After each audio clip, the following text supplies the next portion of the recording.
Veg Manchuria కొత్త recipe. ముందుగా షెట్టిప్పేసి తర్వాత నా నోరుతో చెప్తే బాగుండదు, మీరు చూడండి.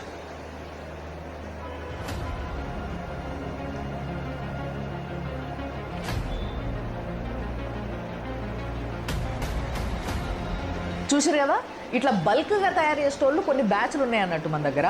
వాళ్ళ దగ్గర చీప్ వస్తుంది కదా అని చెప్పేసి చాలా ఫాస్ట్ ఫుడ్ సెంటర్స్ వాళ్ళ దగ్గర నుంచి అది తెచ్చుకొని మంచిగా అట్లా అట్లా వేడి చేసేసి మనకి ఇచ్చేసిస్తున్నారు. కాబట్టి మన కళ్ళ ముంగట ప్రిపేర్ చేసేటిది ఏదైనా కనబడితేనే తినండి, కాదు అని తింటే ఇక మీ ఇష్టం. నాకేనా ఐస్ క్రీమ్ అని ఒక కొత్త బ్రాండ్ వచ్చింది మార్కెట్లకి.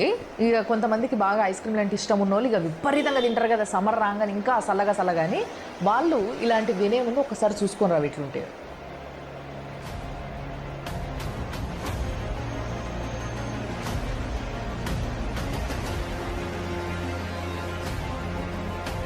యూట్యూబ్ ఓపెన్ చేస్తే మస్తు రెసిపీలు వస్తున్నాయి, ఈ ఐస్ క్రీమ్ ఆ ఐస్ క్రీమ్ అని చెప్పి.